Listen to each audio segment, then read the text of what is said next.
강혜신의 오늘의 미국.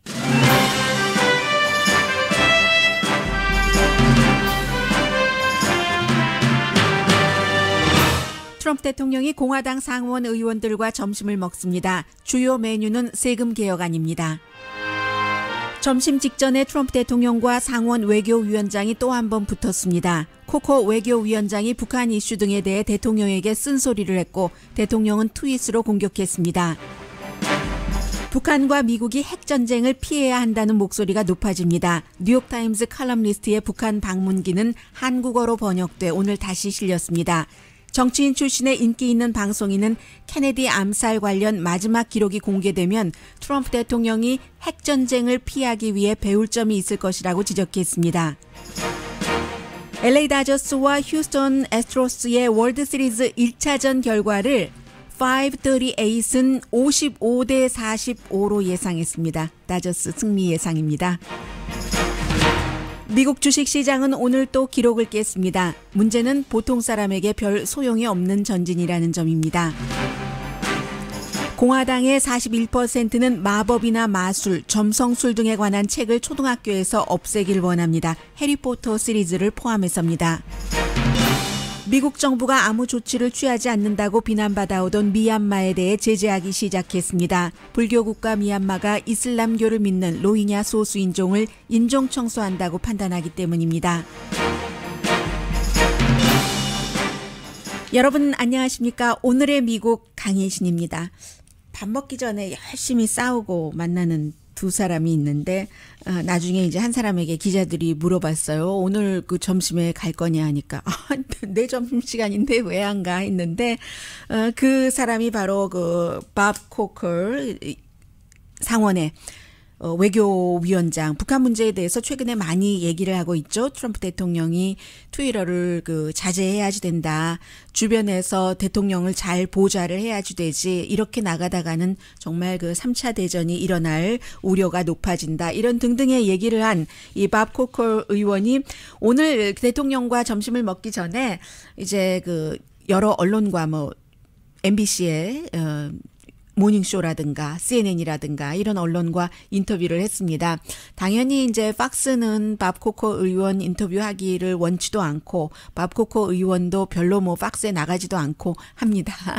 그런데 매주 화요일이 공화당 상원 의원들의 점심 먹는 날이에요. 그런데 대통령이 직접 백악관을 나와서 그쪽으로 가서 점심 먹는데 조인을 하는 건데 당연히 이제 점심 메인 메뉴가 텍스 컷 좀 통과시켜달라 하는 것이겠죠. 통과시키려면은 50명 상원에서 지원을 해야지 됩니다. 대통령과 공화당 이 안을 내놓은 의원들은 법인세를 20% 정도로 지금 굉장히 많이 삭감하는 거죠. 그렇게 해서 경기를 많이 활성화하고 일자리를 만들어주고 또 중간층에도 혜택을 준다 하는 것이고 그 밖에 반대하는 사람들은 중간층의 혜택은 무슨 혜택 하면서 오히려 부자들에 대한 세금 감면에 포커스가 맞춰져 있기 때문에 굉장히 미국의 적자가 늘어날 것이다. 5조 달러 정도 세금 감면을 한다는 아니죠. 그래서 이제 이런 것들을 하원은 다음 주에 또 구체적인 것을 또 여기에 관해서 얘기를 할 텐데 좀 대통령이 협조해 달라 하는 부탁의 말을 하면서 하원 의원 몇 명이 참석할지는 모르겠습니다만은 점심을 먹는 자리입니다. 그 자리에서 지금 공화당의 연방 상원 의원 가운데서 굉장히 자유로운 사람이 두 사람이 있습니다. 한 사람이 이제 밥 코커 상원 외교위원장이고 두 번째 사람이 이제 나이도 굉장히 많잖아요. 애리조나가 지역구인 존 맥케인 상원 의원입니다.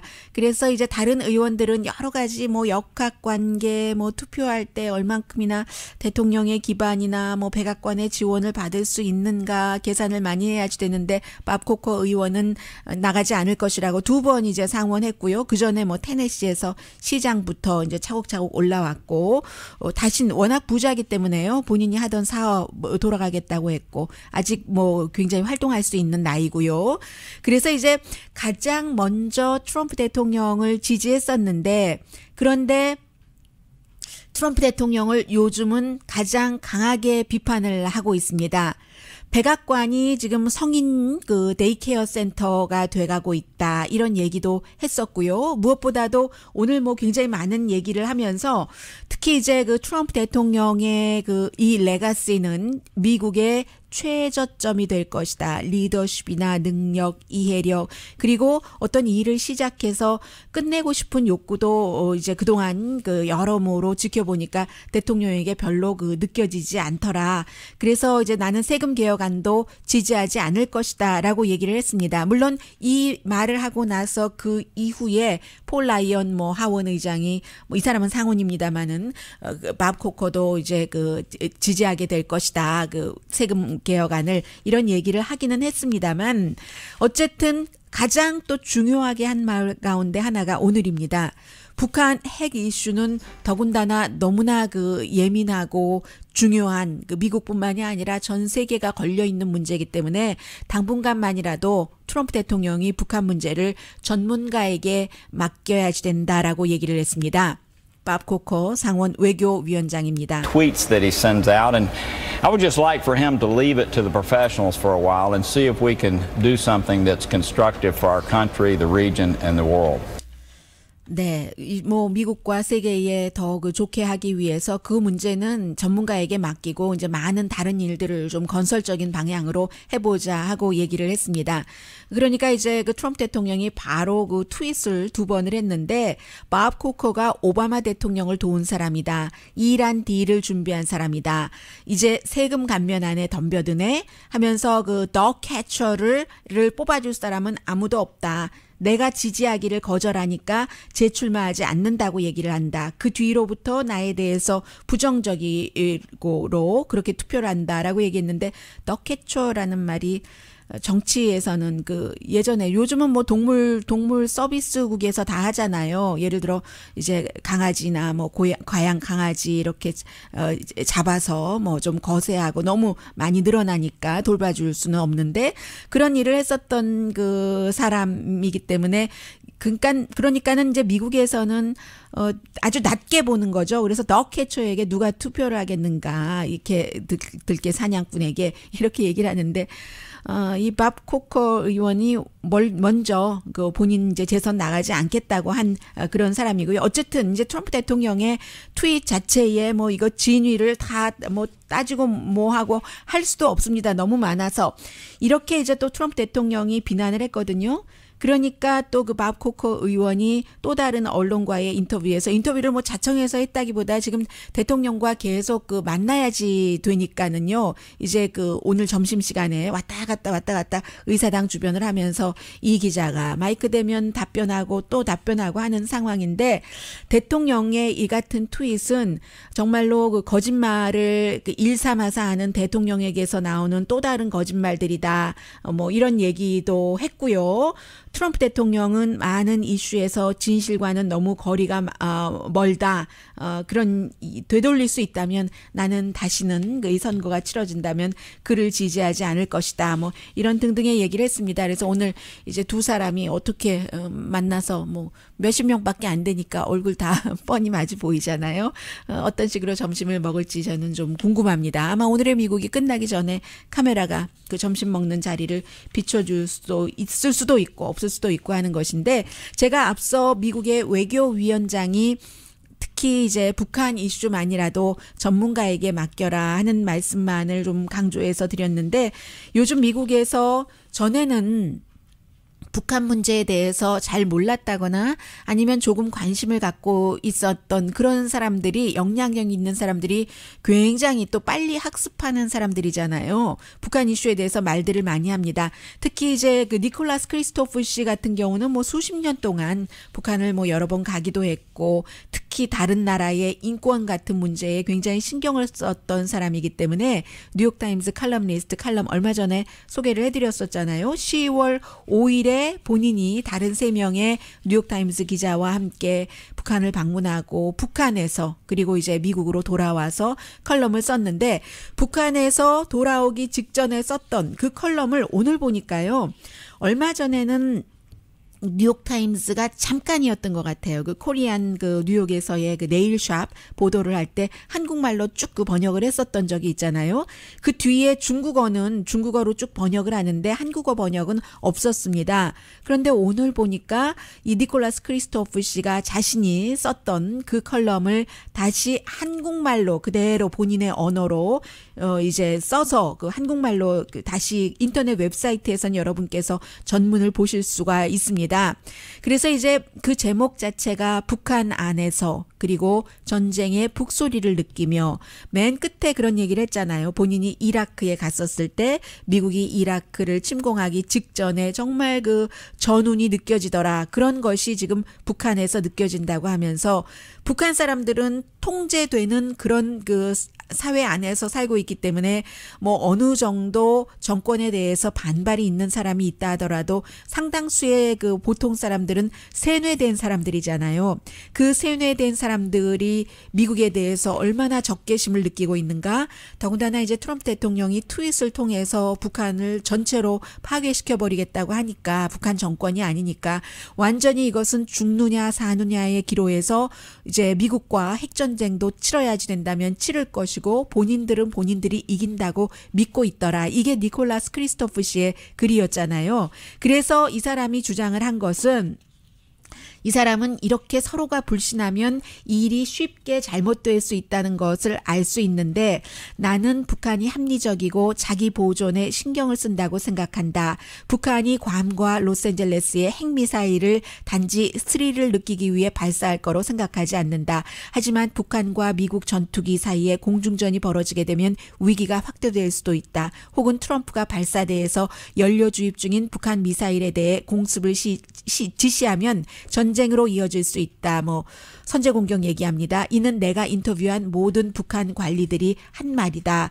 해서 첫째, 트럼프는 모든 걸 개인화하지 않아야지 되고 갈등을 확대시키지 않아야 된다. 둘째, 조건 없이 대화해야 한다. 내 개인적인 제안은 정부 고위 관리가 평양을 은밀히 방문하고 유엔 주재 북한 대사와도 대화하는 것이다. 셋째, 인권이 의제의 일부가 돼야 하며 북한 인권 상황에 따라 북한의 유엔 회원국 자격을 일시 중지할 수도 있고 협박해도 된다. 넷째, 북한에 몰래 정보를 유입시키는 단체들을 지원을 해서 그것이 아주 싸고 장기적으로 북한에 기여하는 방법이 될 수 있다. 다섯째, 사이버전을 늘린다.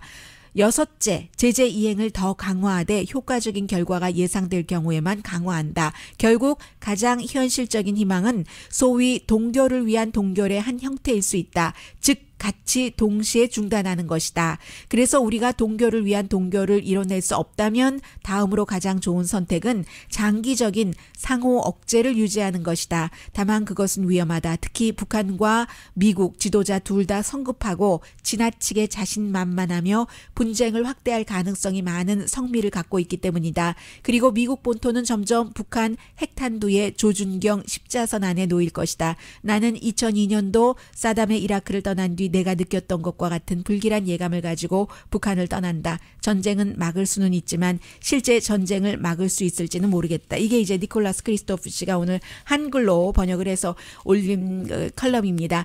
이날은 그 한강에 트럼프 대통령이 얘기를 하고 트윗할 때 너무나 한국 사람들은 겁난다. 아무렇지도 않게 일상생활을 한다고 사람들이 얘기하지만 전쟁이 나면 다치는 것은 우리다. 그러니까 전쟁은 피해야지 된다는 그런 그 한강의 기고문과 니콜라스 크리스토프 씨의 컬럼을 그 같은 날 동시에 이제 뉴욕타임스가 소개를 했었던 것이죠. 그게 이제 10월 5일이었습니다. 그리고 이제 이번 주에 아마 오늘 내일 사이에 트럼프 대통령이 확실하게 얼만큼이냐 아니면 뭐 전부냐 부분적이냐 존 F 케네디 암살 사건에 대한 그 기록을 공개를 다 할 것인지 말 것인지를 결정을 하게 되잖아요. 그 부분에 대해서 그것이 나오면 역시 북한과도 연관이 있다는 컬럼도 있는데 그 내용은 잠시 뒤에 뭐 다저스 월드 시리즈 등등과 함께 미국 뉴스와 엮어서 전해드리겠습니다.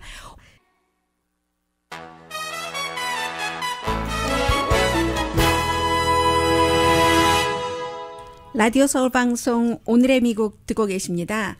네, 그 최근에 그 공화당에서 그 탈퇴를 해서 무소속으로 돼 있고 여전히 그 MSNBC에서 아침에는 스카보로 쇼, 조 스카보로가 진행하는 그 모닝조가 제일 인기고, 그리고 이제 오후에는 레이첼 매도우 쇼가 인기인데, 이 두 가지 쇼가 그 팍스의 아침에 그 트럼프 대통령이 좋아하는 그 팍스 앤 프렌즈와, 그리고 이제 그 레이첼 매도우 쇼, 그 저녁에 이제 뭐 션 해니티 등등 많이 나오잖아요. 다 라이벌인데, 이 스카보로 조 스카보로가 이런 그 기고문을 썼습니다. 조 스카보로는 본인이 이제 정치인을 했기 때문에 연방 하원 의원이어서 굉장히 그 커넥션이 많죠. 며칠 전에 워싱턴 포스트에 기고문을 썼는데 제가 시간이 빡빡해서 전해드리지 못했었는데, 이제 자꾸만 그 북한 핵 문제 얘기가 나오니까 B-52도 지금 활주로에 24시간 대기할 수 있는 마지막 단계 손질을 하고 있다고 하잖아요. 최종 명령이 떨어지면 이제 그렇게 할 수 있도록. 이게 아마 트럼프 대통령이 한국을 포함한 아시아를 방문하기 전에 이제 할 수 있는 맥시멈 우리는 다 이렇게 하고 있다 하는 것을 보여주는 수순이라고도 생각되고요. 또 이제 북한의 그 외무성의 고위 관리는 러시아에서 그런데 우리가 사실 그 북한과 미국과 그 백채널로 대화를 계속 하고 있어요. 뭐 이런 얘기도 하고 있고, 항상 구소련 때도 마찬가지였잖아요. 구소련 때 쿠바 미사일 사태 그 이후에 만들었잖아요. 결국은 그 당시에 후르시초프와 젊은 그 존 F 케네디 대통령 사이에 핫라인이 없어서 전보로 왔다 갔다 해야 되고, 그 전보가 가짜인지 진짜인지 서로 이 사태를 막는다고 하는데 확인해야지 되고, 이런저런 일이 있었기 때문에 이건 전쟁할 때도 적국이어도 핫라인은 있어야지 되겠구나 하고 핫라인을 만들었었던 것 아니겠어요? 그래서 지금 이 조 스카보로가 이제 여러 그 커넥션으로 가끔 워싱턴 포스트에 기고문을 보냅니다. 이번 주에 이제 그 트럼프 대통령이 지난 주말에 이미 트윗으로 내가 그 존 F 케네디 암살 사건에 대해서 마지막 부분 뭐 한 3,500건 정도 된다고 하죠. 그 자료를 공개하겠다는 했는데, 그 사이에도 계속 일부 정부 부처에서는 이것은 국가안보상 정말로 가리셔야지 됩니다. 일반 국민들의 알 권리도 중요하지만 국민의 알 권리보다는 국가안보가 더 중요합니다라고 아마 대통령에게 얘기하는 사람이 있기 때문에 어떤 정도까지 공개할지는 모르겠어요. 그런데 이제 그 가운데서 조 스카보로 씨가 이제 상징적으로 끄집어내는 거죠.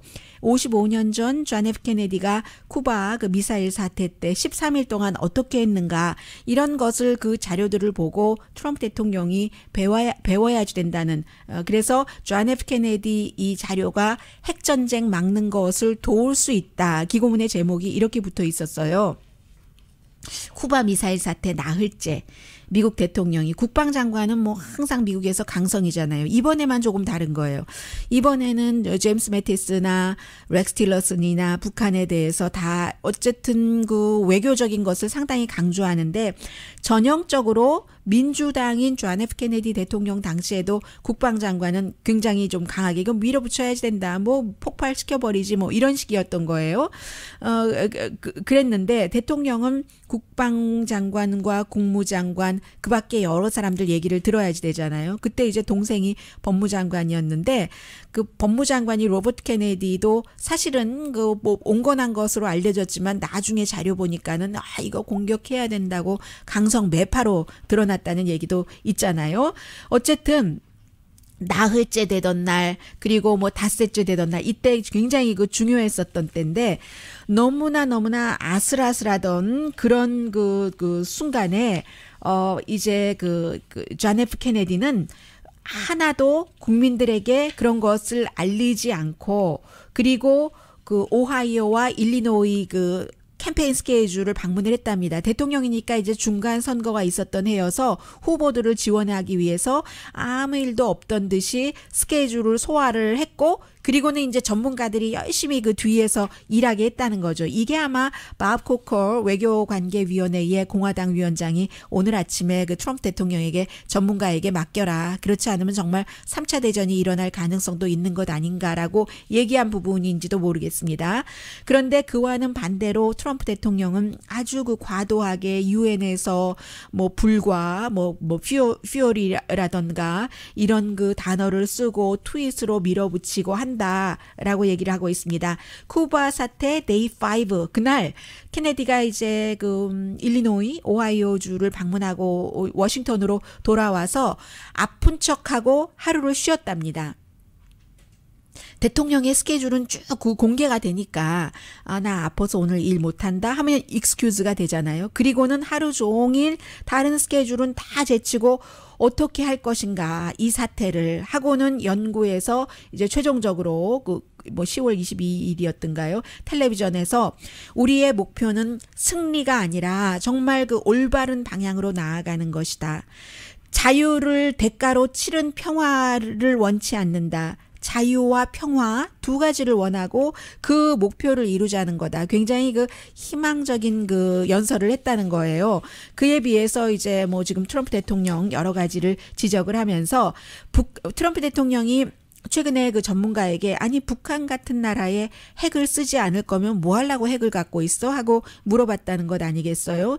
이 도대체 말이 되지 않는다. 핵이라는 것 자체가 상대로부터 나를 방어하기 위해서 억제용으로 갖고 있는 것이지 쓰려고 갖고 있는 것이 아니. 원래부터 안 만들었으면 이런 일도 없는데요. 이건 너무너무 나이브한 생각인가요? 나이브한 말인가요? 아무튼 그 트럼프 지지자들은 지금까지 많은 경고를 무시하고 있는데 너무나 늦기 전까지 트럼프 지지자들도 좀 생각을 하고 세계는 트럼프 대통령이 이 같은 그 무차별한 말의 공격을 멈추지 않으면 불안 속에 살아야지 된다 하는 게 조 스카보로 씨의 얘기입니다.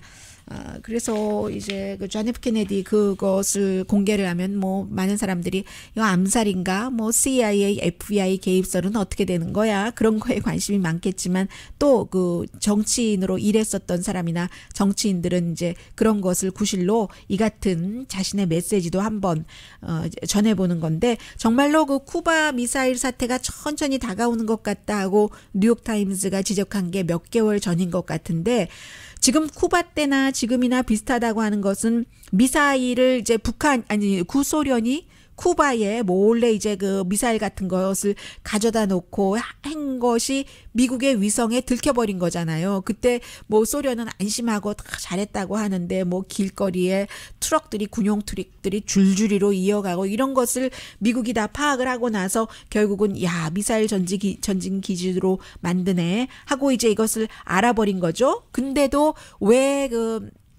존 F 케네디가 결국은 나중에는 전쟁을 하지 않고 해결하기로 하기 전에 아주 강한 말도 하기는 했어요.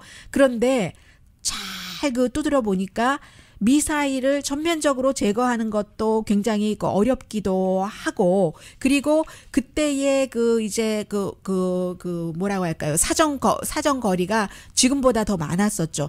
워싱턴의 저쪽 북서쪽을 좀 빼고는 캐나다의 어디까지도 미국 거의 전역을 커버할 수 있는 그런 정도가 쿠바에 딱 그 대기를 하고 있는 거예요. 구소련의 힘이. 그러니까 미국 사람이 다치는 것을 대통령으로서 누구라도 다치는 것을 원치 않고 그때 막 정말 방공호도 파고 사람들이 그랬었다잖아요. 그리고 뭐 이거 수도를 시애틀로 옮겨야지 되는 것인가 그런 얘기도 있었는데 존 F 케네디가 자신이 그 구소련 자신을 뭐 아주 젊고 아무 경험이 없다고 노련한 프리슈초프가 정말 우습게 봤는데도 그랬는데도 자존심도 어느 순간에 내려가면서 국가를 위해서 결정을 했다는 그런 것 아니겠어요?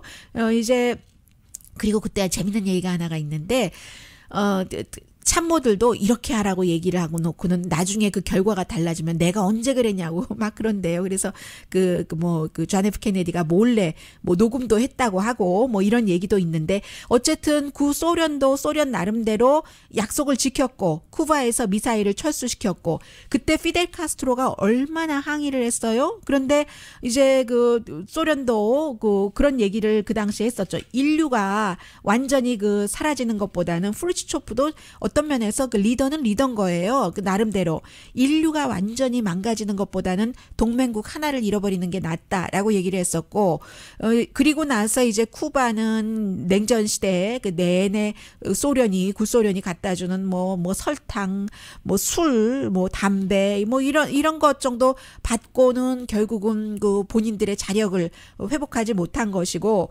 미국도 쿠바에 대해서 다시는 무력 침공하지 않겠다 이런 약속을 하고 나서 터키에서 그 이제 핵미사일을 철수시켰잖아요. 그때 터키도 미국에 이럴 수가 있는가, 우리 그 안전보장은 어떻게 하는가 굉장히 항의했지만, 그 당시에 그 케네디 대통령도 3차 대전 앞에서 이게 뭐가 중요한가, 대신에 우리가 터키를 위해서 이제 뭐 여러 가지 그 무기가 실려 있는 그 잠수함을 갖다 주고 했잖아요.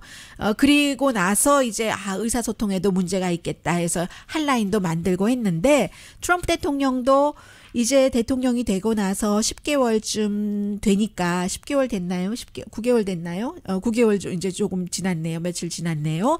그렇게 되니까 처음에는 어떻게 다 알겠어요. 또 정치 경험도 없는 사람이었는데 이제 그 알아가는 과정이라고 생각이 됩니다. 그래서 미국 내부에서는 이렇게 그 핵은 안 된다, 핵전쟁으로 북한과 붙으면 갈 수 있기 때문에 안 된다 하는 목소리가 굉장히 그 높아지고 있다는 것 말씀드립니다.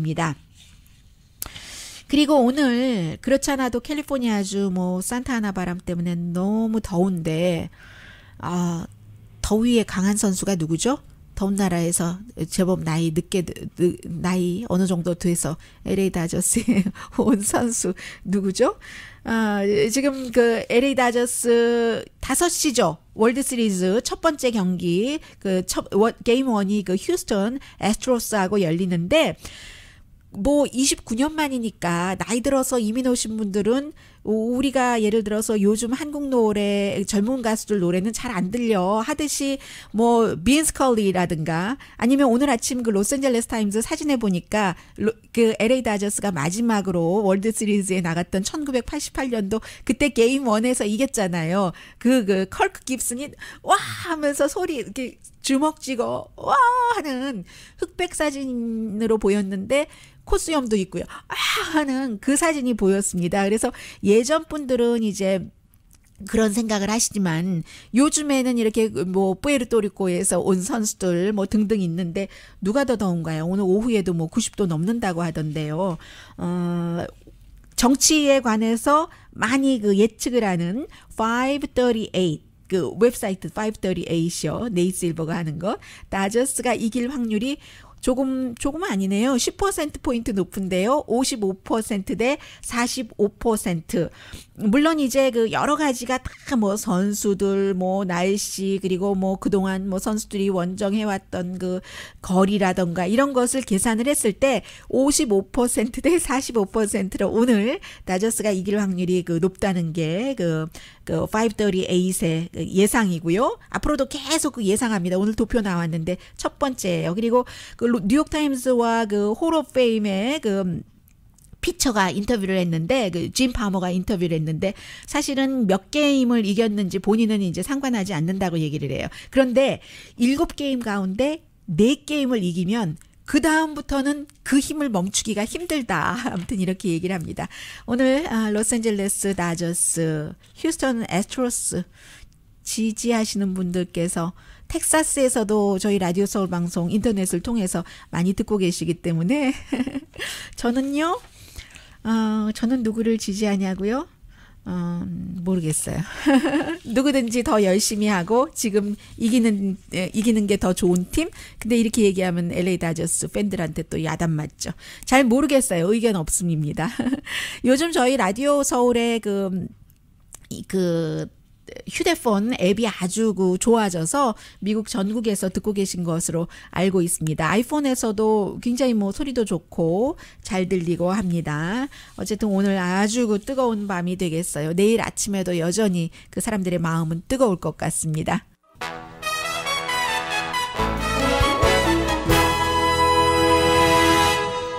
라디오 서울 방송 오늘의 미국 듣고 계십니다. 오늘 뭐 주식시장 또 새로운 기록 만들었습니다. 지금 S&P는 4.93 그 오름세, 나스닥도 약간 오름세이기는 한데요. 다우가 많이 올랐어요. 왜냐하면 그 카테필라가 3, 4분기 그 수익이 예상을 그 보다 뭐 어쨌든 예상 이상이었습니다. 제너럴 모터스도 마찬가지고요. 그래서 제가 방송 들어오기 전에는 뭐 거의 180 이 정도까지 올라갔었던 때가 있거든요.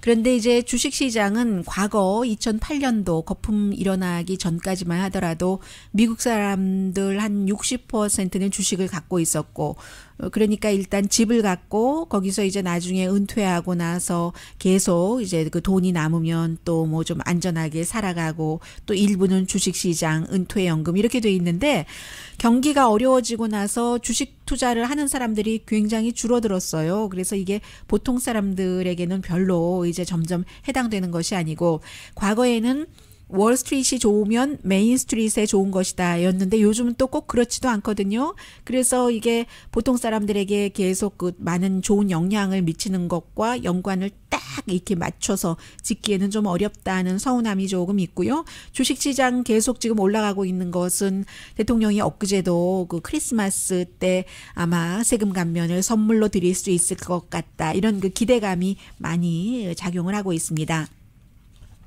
그리고 그 여론조사를 보니까요. 미국의 그 성인들인데 41% 공화당 그리고 민주당의 24%는 마법, 마녀, 요술 이런 것에 관한 그 책을 초등학교 도서관에서는 이제 그 금지시켜야지 된다. 초등학교에서는 그런 생각을 하고 있답니다. 10월 16일부터 17일까지 1000명을 대상으로 온라인에서 조사를 했기 때문에 오차 범위가 조금 큽니다. 플러스 마이너스 4.2%포인트인데 학년이 올라갈수록 뭐 이런 것을 금지해야지 된다는 비율은 조금씩 그 줄어들고 있는데 공화당에서는 17%가 대학교 도서관에서조차도 이런 마법 요술에 관한 책은 없애야지 된다라고 얘기를 하고 있거든요. 이게 이제 또 종교와도 좀 그 연관이 있는 것이기도 하고요. 그런데 실제로 그 반대로 밀레니얼 그 세대는 그 마켓워치가 조사를 해봤습니다.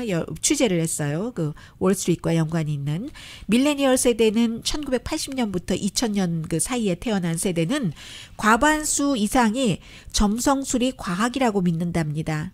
점성술이 과학은 아니잖아요. 그런데 이렇게 믿으면서 또 그 해리포터를 보고 그 듣고 뭐 이렇게 하고 자랐으니까 뭐 오즈의 마법사도 그 마찬가지로 연결이 되겠는데요. 그랬기 때문에 굉장히 여기에 대한 그 판타지라든가 본인들의 그 추억, 기억 같은 것이 많은 겁니다. 그래서 이제 실제로 그 관련 업계가 굉장히 늘어나서 2011년부터 16년 사이에 2%가 늘어나서 이런 관련 업종에서 1년에 20억 달러 정도의 물건을 판다고 하거든요. 그럼 그 물건이 드라마가 될 수도 있고 앱으로 보는 프로그램이 될 수도 있고 요즘은 뭐 점성술 101 이런 워크숍도 있고요. 점치는 카드 같은 거 많잖아요. 또 뭐 명상이라든가 약초까지도 다 여기에 포함을 시킵니다. 그래서 이러한 것들이 밀레니얼 세대의 생활은 바꿨는데 이제 그 나이 든 성인들에게 물어보면은 마법이 뭐야, 요술이 뭐야 이런 거 아니지 하면서 언젠가요? 31일 할로윈 데이 때 뭐 악마 복장 이런 것도 그 교회 다니시는 분들 싫어하시잖아요. 그리고 또 하나 비슷한 관련 뉴스라고도 할 수 있는데 좀 다른 면에서의 관련 뉴스입니다. 미시시피 교육부에서는 빌럭시라는 교육부에서는 이달 초에 내린 그 결정인데요. 제가 시간이 없어서 못 전해드렸어요. 좀 전 기사를 보니까 생각이 나네요. To Kill a Mockingbird 누가 앵무새를 죽였는가 하펄리의 그 작품을 수십 년 동안 그 학교에서 아이들에게 그 가르쳐 왔는데 8학년 학생들에게요. 왜냐하면 이게 1960년대에 전혀 그런 일을 하지 않았는데 블랙이 백인 여성을 어떻게 했다 해서 그 뭐 막 그런 그 아주 힘든 그런 상황이잖아요.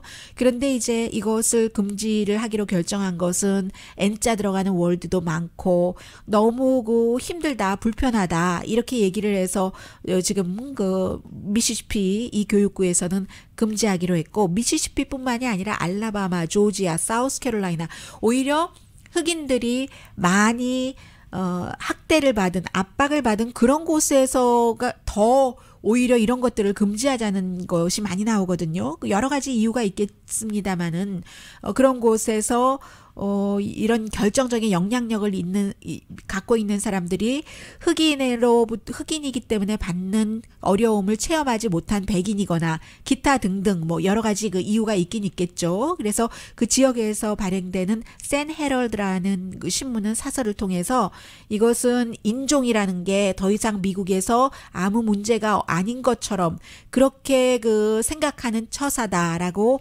반대하는 사설을 실기도 했습니다.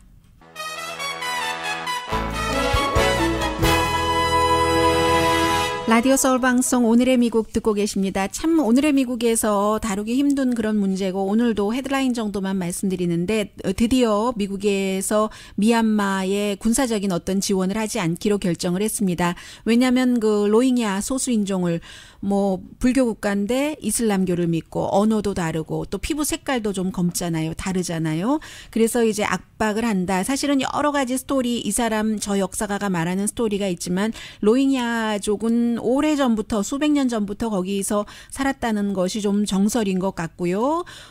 그런데 미국에서 군사 정권이 또 한창 그 경제적인 정책 하다가 실패했었을 때 희생양이 필요하니까 로힝야족을 그때부터 희생양으로 써와서 이렇게 됐다는 얘기도 있는데 어쨌든 지금 미국이 아무것도 하지 않고 있다가 이제 앞으로 미국에서 주도하는 뭐 어떤 지원하는 이벤트 같은 곳에 버마 그 안보 담당자를 초대하지 않고 등등 그 여러 가지 그 제재를 좀 시작을 한답니다. 네, 모든 게 충분하진 않지만 어쨌든 뭐 대통령도 열심히 그 싸우고 또 그 의원 얼굴 보고 같이 점심 먹으러 가잖아요. 그게 미국이죠. 강혜신이었습니다.